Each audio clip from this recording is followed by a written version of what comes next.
The stale glow of a laptop screen painted Leo's face in shades of blue and white. It was 10 p.m. in Los Angeles, and his YouTube dashboard was a flat line, a digital testament to his failing dream of becoming a respected music journalist. He ran a channel called LA Underground, but so far he hadn't managed to break through the noise. He sighed, the weight of another uneventful night pressing down on him as he scrolled through endless, more successful content creators, their thumbnails bright and loud against his own muted efforts. Outside his cramped Koreatown apartment, the city hummed with a life he felt disconnected from. Sirens wailed in the distance, a constant, lonely soundtrack to his ambition.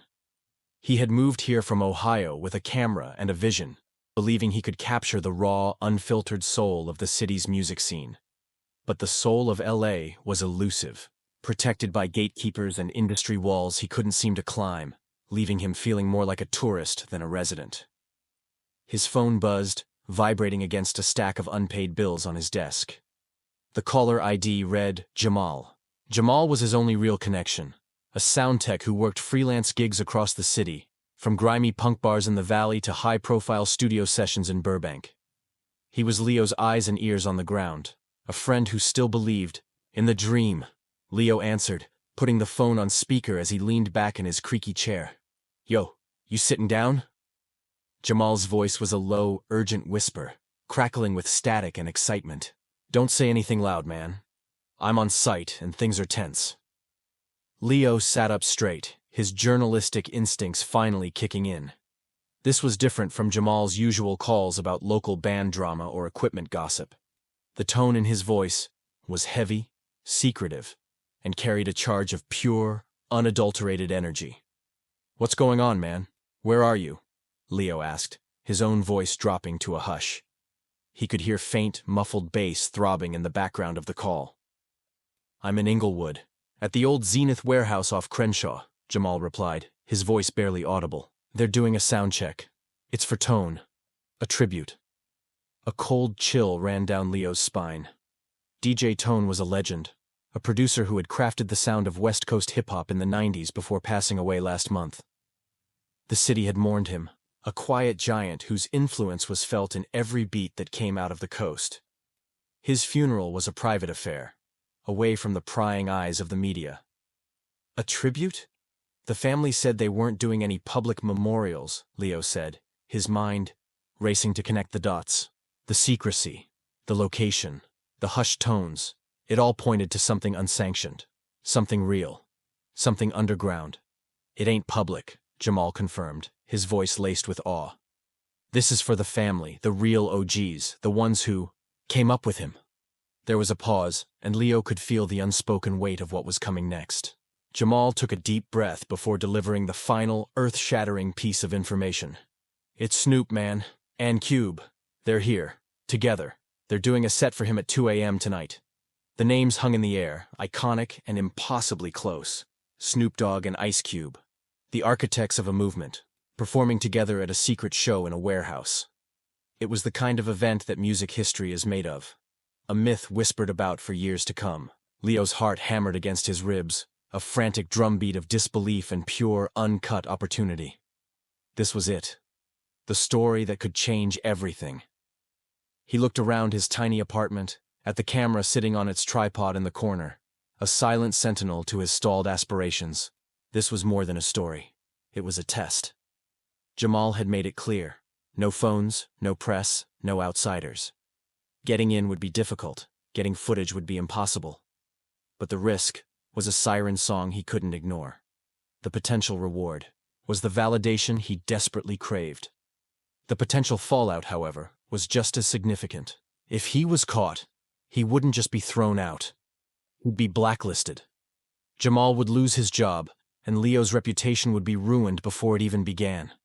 He would be known as the vulture who crashed a private tribute for a beloved fallen legend. The thought made his stomach churn with a toxic mix of fear and excitement. But the image of Snoop and Cube on a makeshift stage, paying homage to their friend, burned brighter than his fear. It was authentic. It was raw. It was everything he had come to Los Angeles to find. It was the very definition of LA Underground. He knew, with a certainty that cut through all his doubts, that he had to try. This wasn't just about clicks or views. It was about documenting a moment of pure, unscripted history. He grabbed his jacket, his mind already a whirlwind of logistics and half-baked plans. "Jamal, can you get me in?" Leo asked, his voice steady and determined. There was a long pause on the other end of the line, and for a moment, he thought Jamal had hung up. Then, a quiet, hesitant response came. "I can't make any promises, bro, but I can leave a side door unlocked. The rest is on you." The drive to Inglewood was a blur of neon and shadows. Leo navigated the 110 South, the freeway unusually light at this late hour. The city's usual roar had subsided to a low electric murmur, as if it were holding its breath. Each overpass felt like a gateway, taking him deeper into a part of Los Angeles he'd only seen in documentaries, a place rich with a history he was about to trespass on. He clutched the steering wheel, his knuckles white. The address Jamal had given him wasn't a commercial venue but a derelict warehouse district. Streetlights were sparse, casting long, dancing shadows that played tricks on the eyes. Most of the buildings were dark, their windows boarded up like closed eyelids. A thick marine layer was rolling in from the coast, a cool, damp mist that clung to the air, muffling sound and adding to the clandestine atmosphere. It was the perfect cover. He parked his beat-up sedan 3 blocks away, not wanting the sound of his engine to attract any unwanted attention. Grabbing his camera bag, he stepped out into the chilly night. The silence here was different from the silence of his apartment. It was heavy, expectant. He could almost feel the history embedded in the cracked pavement beneath his feet, the ghosts of stories and struggles that defined this neighborhood. His plan was simple, bordering on foolish. He would find the side door Jamal mentioned and slip in unnoticed. He had a single press pass in his wallet, flimsy, self-printed card for LA Underground, that he hoped would provide a sliver of legitimacy if he was stopped. But he knew it wouldn't stand up to any real scrutiny. His best defense was to be invisible, a ghost in the machine. He found the warehouse easily. It was a hulking brick structure, larger than the others, with a faint, deep thrumming emanating from within. A baseline so low it felt more like a vibration in his chest than a sound. There were no obvious signs of life outside, just a few dark, expensive-looking SUVs parked discreetly in a nearby alley, their tinted windows revealing nothing. This was the place. The subtle signs were all there. Walking the perimeter, he felt a knot of anxiety tighten in his stomach. Every rustle of trash in the wind, every distant dog bark made him jump. He was an outsider here, and he felt it in his bones. The air was thick with the smell of damp concrete and old industry. He checked his phone. 1:45 a.m. Time was running out. He had to find the door Jamal had told him about. He rounded the back corner of the building, his eyes scanning the graphite-covered brick wall, and then he saw it. A heavy metal fire door, slightly ajar. A sliver of warm yellow light sliced through the darkness. His heart leaped. Jamal had come through. This was his one and only chance. He took a deep, steadying breath, the cool mist, filling his lungs and calming his frayed nerves. He pulled the small, mirrorless camera from his bag, checking the settings one last time. No flash. High ISO. He had one shot to capture this, and the conditions would be far from ideal. He had to be fast, quiet, and precise. Every second he spent inside would be a gamble, a high-stakes bet against being discovered. He knew the risks were immense. He approached the door slowly, his sneakers silent on the asphalt. Peeking through the crack, he saw a narrow corridor, dimly lit by a single bare bulb. It seemed to lead towards the source of the music. He could hear the low murmur of voices now, a small crowd, their tones hushed and respectful. He knew that just beyond this corridor lay the heart of his quest. Taking one last look at the sleeping, indifferent city around him, he slipped through the opening. The heavy door clicked softly shut behind him, sealing him inside. The muffled bass was instantly louder, a physical presence that vibrated through the concrete floor. He was in. The chase was over, but the real danger had just begun. He navigated the hallway, which smelled of dust and ozone from the electrical equipment. The walls were bare, the paint peeling. At the end of the corridor, a heavy black curtain blocked the way. From behind it, he heard a familiar voice, amplified and unmistakable, not rapping but speaking. It was Ice Cube, his tones somber and reflective. Leo knew he was standing on the threshold of history. He steadied his hand, raised his camera, and pushed aside the corner of the curtain.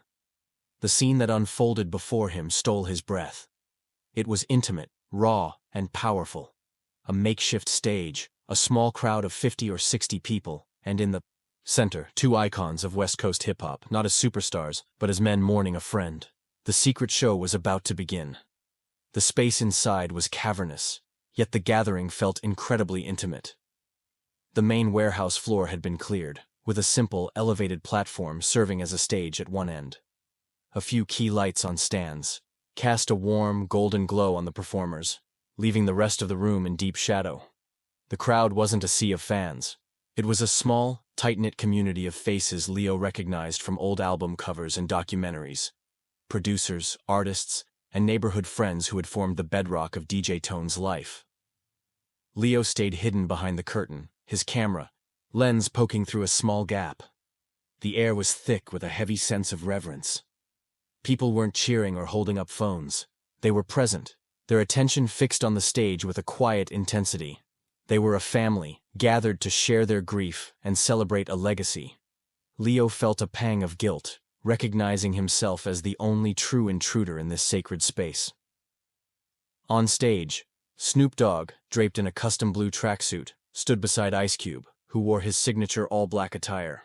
There were no flashy chains or hype men. Between them, a single stool held a framed photograph of DJ Tone, smiling. A lone turntable setup was manned by DJ Pooh, another legend, who kept a low, soulful beat spinning. It was a scene of profound respect and sorrow. Tone, he was more than a producer, Ice Cube said into the microphone, his voice echoing slightly in the vast room.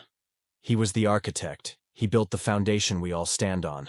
When the world wasn't listening to the West Coast, Tone was in a garage with a sampler, making beats that would change the world. He was a brother. The raw emotion in his voice was palpable, a stark contrast to his tough public persona. Snoop Dogg nodded slowly, his eyes shielded by sunglasses, but his posture conveyed a deep sense of loss. He took the mic from Cube. Yeah, he was the quiet one, you know? Snoop's voice was smoother, more melodic, but carried the same weight. He never wanted the spotlight. He just wanted the music to bang. Tonight we make it bang for him. One last time. The crowd murmured in agreement, a low, soulful sound of shared memory. Leo knew he had to capture this. It wasn't just a performance, it was a eulogy. He adjusted his focus, the camera feeling like a 10-pound weight in his trembling hands. He had to be careful, as any sudden movement could betray his position. He framed the shot, capturing Snoop, Cube, and the photo of their fallen friend all in one frame. It was a powerful, historic image. DJ Pooh slowly faded out the beat, and an expectant silence fell over the room. Snoop and Cube exchanged a look, a silent communication that spoke of decades of friendship and shared history. This wasn't a rehearsed show. It was a jam session, a spontaneous outpouring of grief and respect, channeled through the art form they had mastered. It was pure, unscripted, and beautiful. As the first iconic notes of Check Yourself dropped, but slower, more deliberate, the energy in the room shifted. It wasn't a party anthem anymore. It was a hymn. Ice Cube began to rap, his verses hitting with a renewed, somber power. The crowd swayed, not with explosive energy, but with a unified, gentle rhythm, lost in the moment. Leo pressed record, his heart pounding in time with the beat. He knew he was crossing a line. Filming this private, emotional moment felt like a violation. But the journalist in him, the storyteller, argued that this was a moment that deserved to be preserved. It was a testament to loyalty, friendship, and the enduring power of music to heal and unite. It was a side of these larger-than-life figures that the world rarely, if ever, got to see. He filmed for what felt like an eternity, but was likely only a few minutes. He captured Snoop joining in, their voices weaving together, a perfect blend of styles born from the same streets. They weren't performing for an audience, they were communing with the spirit of their friend, using their lyrics as a prayer. The intimacy was breathtaking, and Leo felt privileged to be a witness. Suddenly, a large figure near the stage, one of the security guards, turned his head, his eyes sweeping the dark perimeter of the room. His gaze passed right over Leo's hiding spot, but it was a close call. Leo's blood ran cold. He knew he had pushed his luck far enough. He had enough footage to tell the story. It was time to go. He carefully retracted his camera, his movements slow and deliberate. He couldn't risk making a sound. Slipping back from the curtain's edge, he retreated into the dark corridor, his heart hammering with adrenaline. He had done it. He had captured lightning in a bottle. Now, he just had to get away without breaking it. This is the kind of moment that defines a generation. If you're feeling the weight of this story, let us know in the comments below. Who are the legends that defined your youth? And don't forget to like this video to help us share this incredible untold story with the world. Now, back to the escape. Back in the shadows, Leo's mind was racing, but the sounds from the stage held him captive for another moment. The raw, unfiltered performance was magnetic. Snoop and Cube transitioned from one classic track to another, not in their entirety, but as a fluid medley. They were weaving a tapestry of their shared history, with each song representing a different era, a different memory connected to DJ Tone. It was a living, breathing timeline of West Coast hip-hop. The acoustics of the warehouse were surprisingly pure, the brick walls and high ceilings creating a natural reverb that gave the music a ghostly, epic quality. Cube's hard-hitting, politically charged verses were imbued with a new layer of melancholy, while Snoop's laid-back G-funk flow felt like a somber reflection on times gone by. It was a performance stripped of all commercialism, for an audience, of peers who understood the deep context of every lyric. Leo could hear them performing "It Was a Good Day," but the tone was different. It wasn't a celebration of a perfect day. It felt like a longing for one more good day with their lost friend. The small crowd was completely captivated, many with their eyes closed, lost in the music and the memories it evoked. There were no flashing lights, no pyrotechnics, just two masters of their craft, bearing their souls under a single spotlight. The emotional peak of the night came when Snoop Dogg paused the music. He stepped forward, holding the microphone, and for a moment, he seemed to struggle to find the words. "Tone, he produced the first demo I ever cut," Snoop said, his voice thick with emotion. "He heard something in this skinny kid from Long Beach. He gave me a shot when nobody else would. This next one, this is for you, nephew." The opening chords of "Nothin' But a G-Thang" filled the room, but it was slower, more melodic, played by a live keyboardist who had quietly joined the stage. Snoop didn't rap his iconic verses. Instead, he spoke them, his voice a low, rhythmic poetry that told a story of youth, ambition, and unbreakable bonds. It was incredibly powerful, transforming a party anthem into a deeply personal tribute. The emotional peak of the night came when Snoop Dogg paused the music. He stepped forward, holding the microphone, and for a moment, he seemed to struggle to find the words. "Tone, he produced the first demo I ever cut," Snoop said, his voice thick, with emotion. "He heard something in this skinny kid from Long Beach. He gave me a shot when nobody else would. This next one, this is for you, nephew." The opening chords of "Nothin' But a G-Thang" filled the room, but it was slower, more melodic, played by a live keyboardist who had quietly joined the stage. Snoop didn't rap his iconic verses. Instead, he spoke them, his voice a low, rhythmic poetry that told a story of youth, ambition, and unbreakable bonds. It was incredibly powerful, transforming a party anthem into a deeply personal tribute. Leo, still lingering in the corridor, felt tears welling in his eyes. This was the heart of the story. This was the moment that transcended celebrity and touched on a universal human experience, mourning a friend. He felt a profound sense of responsibility to share this moment with the world, not as a piece of gossip, but as a testament to the humanity behind the legends. Leo, still lingering in the corridor, felt tears welling in his eyes. This was the heart of the story. This was the moment that transcended celebrity and touched on a universal human experience. Mourning a friend. He felt a profound sense of responsibility to share this moment with the world, not as a piece of gossip, but as a testament to the humanity behind the legends. He knew that what he had on his memory card was priceless. It was more than just exclusive footage. It was a cultural document. It captured the essence of loyalty and the way art can serve as a vessel for grief. It was the kind of story that LA Underground was created to tell. The risk he had taken now felt justified, not by the potential for fame, but by the importance of the moment itself. The performance continued, a seamless blend of music and storytelling. Cube shared a story about a studio session where Tone had accidentally erased a master tape, and the frantic, all-night effort to recreate it from memory, resulting in a track that was even better than the original. The small crowd laughed, a brief moment of levity in an otherwise heavy atmosphere. It was a gathering of shared histories. As they neared the 3 a.m. mark, the energy began to wind down. The final song was a poignant, stripped-down version of Gin and Juice, with Snoop speaking the lyrics softly over a simple bass line. It was a final, quiet toast to their fallen comrade, a recognition of the simple moments that make up a life. The performance ended not with a bang, but with a quiet, respectful silence. The crowd didn't erupt in applause.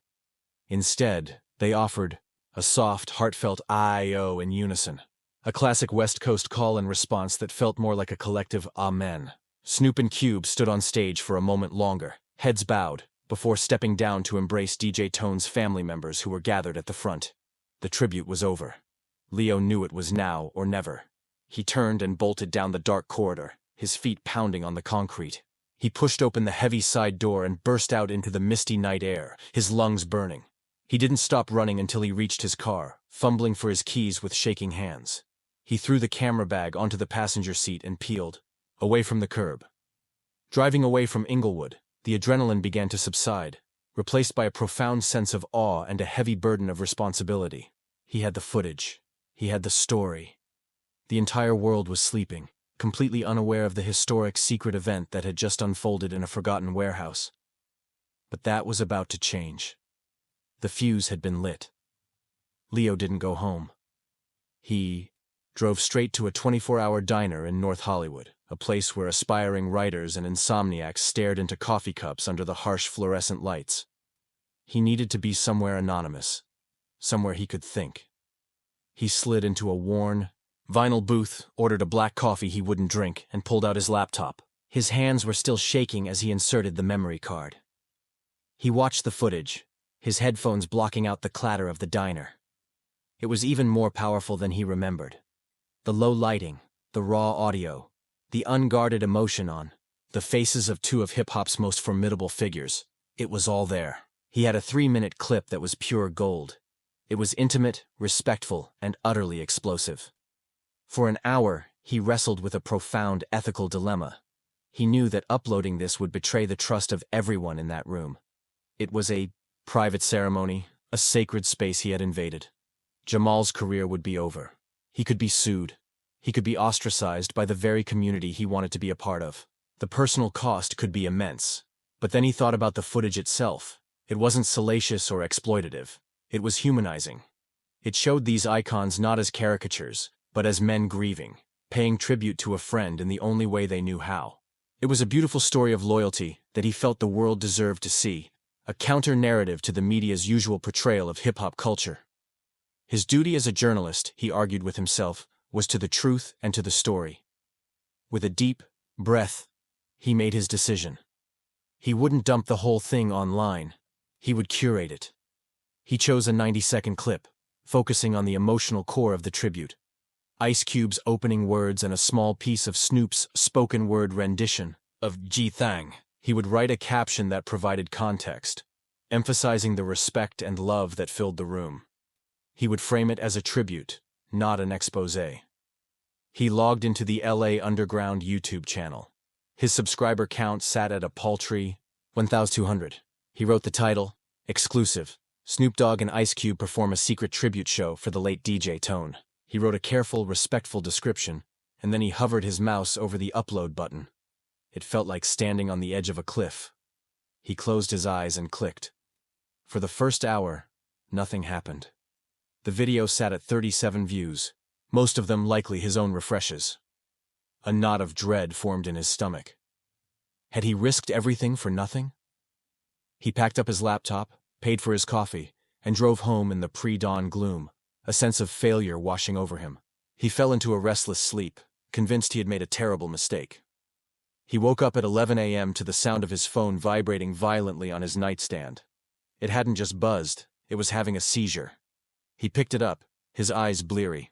He had 82 missed calls, over 300 text messages, and an avalanche of social media notifications. His heart stopped. He scrambled for his laptop, his hands fumbling with the power cord. He pulled up his YouTube channel. The subscriber count was no longer 1,200. It was 150,000 and climbing rapidly. The video he had uploaded just hours before didn't have 37 views. It had 2.5 million. The title he had written was now a trending hashtag on Twitter worldwide, Snoop Cube Tribute. It was everywhere. He hadn't just lit a spark, he had started a firestorm. The internet had exploded. Music blogs, news sites, and gossip forums were all embedding his video. His LA Underground watermark was on every screen. The comments section was a torrent of emotion. Fans were in awe of the raw performance. Younger listeners were discovering DJ Tone's legacy for the first time. The response was overwhelmingly positive, celebrating the authenticity of the moment. His phone rang again. It was a number he didn't recognize. He answered it tentatively. "Is this Leo?" a sharp, professional voice asked. "This is Dina from Rolling Stone. We need to talk to you about this footage. We're prepared to make you a significant offer." Before he could even respond, another call came in. It was TMZ, then Complex, then the LA Times. His quiet, anonymous life was over. In the span of a few hours, he had become the sole source of the biggest music story of the year. He was no longer on the outside looking in. He was at the absolute center of the hurricane. The thrill was intoxicating, but a cold wave of fear washed over him as he saw a new text message pop up. It was from Jamal. It just said, "They know." The aftermath was a whirlwind of chaos and opportunity. Leo's small apartment became a makeshift command center. His phone rang incessantly with offers from major media outlets, some wanting to license the footage, others wanting to hire him on the spot. His email inbox was a digital flood, with messages from journalists, record labels, and even documentary filmmakers. He was trending, and everyone wanted a piece of him. But amidst the intoxicating buzz of sudden fame, the message from Jamal was a cold, hard anchor to reality. They know. Those two words echoed in his mind, louder than all the offers and praise. He tried calling Jamal back, but the calls went straight to voicemail. He sent a dozen texts, apologizing, asking if he was okay, but received no reply. The guilt was a heavy, suffocating blanket. He saw the darker side of the explosion online, too. While most praised the video, a vocal minority, comprised of industry insiders and hardcore fans, attacked him. They called him a culture vulture, a parasite who had profited from a private moment of grief. One influential West Coast blogger wrote a scathing piece, "How a YouTuber violated hip-hop's most sacred moment," which accused him of trespassing and exploiting a family's sorrow for clicks. The narrative was splitting. To half the world, he was the journalist who broke the story of a lifetime. To the other half, he was a pariah who had crossed an unforgivable line. He felt dizzy, caught in a dizzying spin cycle of validation and vilification. He turned down all the interview requests, unsure of what to say, who to trust. He had the story, but he was losing control of it. 2 days after the upload, a black Escalade pulled up outside his apartment building. Leo watched from his window as two large men in suits got out. He knew they weren't reporters. His heart hammered against his ribs. This was it. He was about to face the consequences. He heard a firm knock on his door. Taking a deep breath, he opened it. The men weren't aggressive. Their faces were stern but professional. "Mr. Leo Martinez?" one asked. "Mr. Morgan, Ice Cube's manager, would like a word. Please come with us." The ride was silent and tense. They didn't take him to a corporate office but to a quiet, upscale restaurant in Beverly Hills. He was led to a private back room where a man in a sharp suit, Mr. Morgan, sat alone at a table. He gestured for Leo to sit. Leo's mind raced. He expected to be threatened, sued, or at the very least, read the riot act. He braced himself for the worst. "That was a hell of a thing you did, kid," Morgan began. his voice calm and even. You caused us a massive headache. Security was compromised. A private moment was made public. And my client's friend, Jamal, is out of a job. Each word was a punch to Leo's gut. I'm so sorry, Leo stammered. I never meant for anyone to get hurt. I thought the world should see how much they loved their friend. Morgan stared at him for a long moment, his expression unreadable. Your video has been viewed over 30 million times, he said, changing tactics. The world didn't just see it. They felt it. In the last 48 hours, DJ Tone's entire back catalog has hit the top of the streaming charts. A whole new generation is discovering his genius. A scholarship fund we set up in his name has received over $500,000 in donations. Leo was stunned into silence. He had been so focused on the negative fallout that he hadn't considered the positive impact. He had inadvertently immortalized DJ Tone's legacy on a global scale. He had helped turn a private moment of grief into a public celebration of life, channeling the world's attention into something meaningful and constructive. You were reckless, Morgan continued, his tone softening slightly. But you have a good eye, and your description of the video, it was respectful. You understood what you were looking at. You understood the why. That's a rare quality in this business. He leaned forward, a glint in his eye. Cube and Snoop weren't happy about the leak, but they're not fools. They see the result. He pushed a business card across the table. They want to control their own narrative. They're starting a new media division to tell their own stories, their way. They need a creative director, someone with your passion for the underground, for the real story. Leo looked down at the card. It was an official offer. It was everything he had ever dreamed of. What about Jamal? Was the first thing Leo asked, his voice shaking. Morgan nodded, a faint smile on his lips. He's a loyal guy. We'll find a place for him. A better place. Relief washed over Leo in a powerful wave. He had a choice to make. Remain an outsider, a guerrilla journalist chasing secrets, or step inside and help build something from the ground up.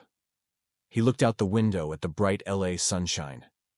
He had come to this city to capture its soul, and in one chaotic, terrifying, and exhilarating week, he had done exactly that. He had made a mistake, but he had also made a difference. He picked up the card, his decision made. His journey with LA Underground was over. A new, much bigger story was just beginning. The internet moves fast. A story explodes, and then it's gone. But the echo of that night in Inglewood continues, to ripple outwards, a testament to friendship, legacy, and the kid who risked it all to press record. What would you have done? Let us know in the comments. Thanks for watching. And if you haven't already, subscribe for more true stories from the heart of the culture. Until next time.